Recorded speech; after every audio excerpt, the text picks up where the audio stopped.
प्रभु श्री राम ने कौवा की आंखें क्यों फोड़ी थी? सुनिए रामायण की एक अद्भुत कथा। रामायण एक ऐसा ग्रंथ है जिसमें हर प्रसंग केवल कथा नहीं बल्कि जीवन की शिक्षा है। राम केवल राजा नहीं, मर्यादा पुरुषोत्तम है, जिनकी हर लीला में धर्म छुपा है, हर निर्णय में करुणा और हर दंड में सुधार की भावना। ऐसी ही एक अद्भुत प्रसंग है जब प्रभु श्री राम ने एक कौवे की आंख एक फोड़ दी थी। क्यों? आइए जानते हैं। कौन था वह कौवा? क्या सिर्फ पशु रूप में था या उसमें कोई दिव्य रहस्य छुपा था? क्या हुआ उसके बाद? आइए पूरी कथा को सुनते हैं। आइए इस संपूर्ण घटना को गहराई से जानते हैं। शास्त्र, रामायण और भक्त परंपरा के अनुसार वनवास का समय चल रहा था। श्री राम, माता सीता और लक्ष्मण तीनों पंचवटी के वन में एक कुटिया में निवास कर रहे थे।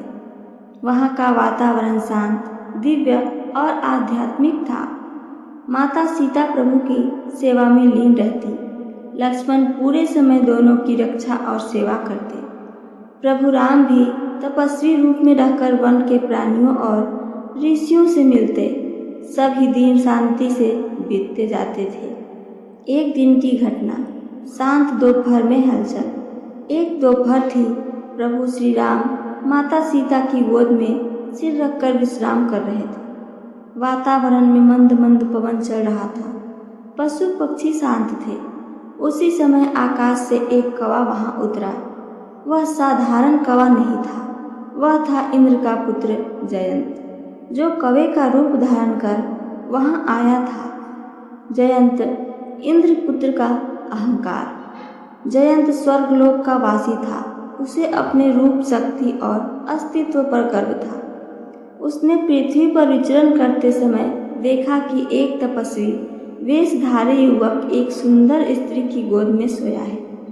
उसने यह न पहचाना कि यह राम और सीता हैं, विष्णु और लक्ष्मी जी के अवतार हैं। उसने अपने चंचल मन से सोचा, यह स्त्री अत्यंत सुंदर है, चलो इसे थोड़ा छेड़ते हैं। उसने कौवे का रूप लेकर माता सीता के पास उड़ान भरी और बार बार उन्हें अपनी चोंच से मारने लगा। सीता माता की सहनशीलता। माता सीता एक सहनशील और मर्यादा में रहने वाली देवी हैं। वे बार बार उस कौवे को उड़ने का इशारा करती, वह बार बार लौटकर उन्हें परेशान करता था। वह उनके वस्त्र खींचने लगा। उनकी आंखों से अश्रु बहने लगे, पर वे प्रभु श्री राम को जगाना नहीं चाहती थी। कुछ समय तक सहने के बाद माता ने प्रभु को धीमे से पुकारा, नाथ। प्रभु श्री राम का जागना और कौवे को देखना।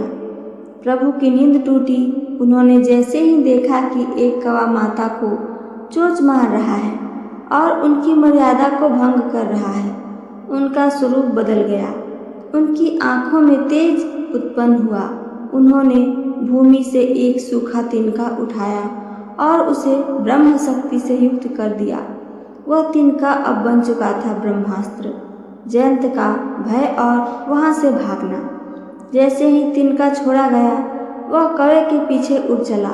जयंत कांप उठा। उसे समझ आ गया कि उसने किसका अपमान किया है। वह वहां से भागा। पहले स्वर्ग गया, इंद्र से शरण मांगी। ब्रह्मा जी के पास गया, शिव जी के पास गया। कोई उसकी रक्षा को तैयार नहीं हुआ।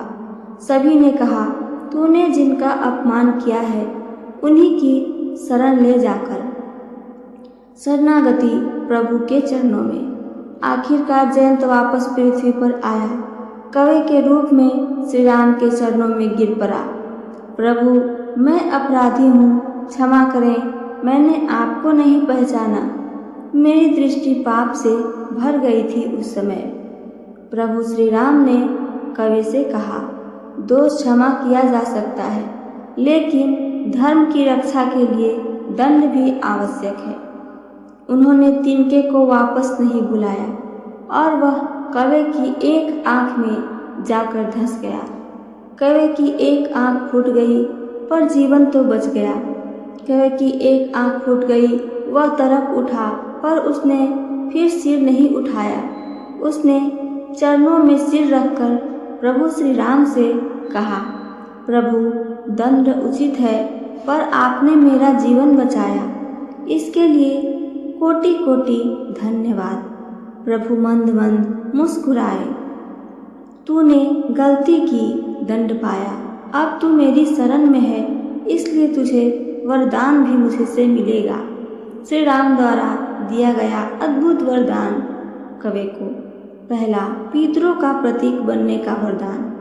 तू अब धरती पर एक ऐसा पक्षी होगा जो पितरों के निमित्त भोजन का भागी बनेगा।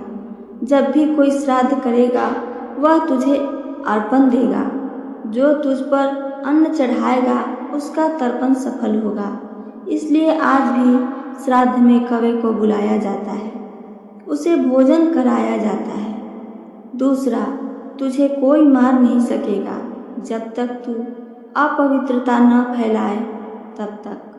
प्रभु ने कहा, तुझे सब आदर से देखेंगे, कोई तुझ पर क्रोध नहीं करेगा जब तक तू हानि ना करेगा किसी को।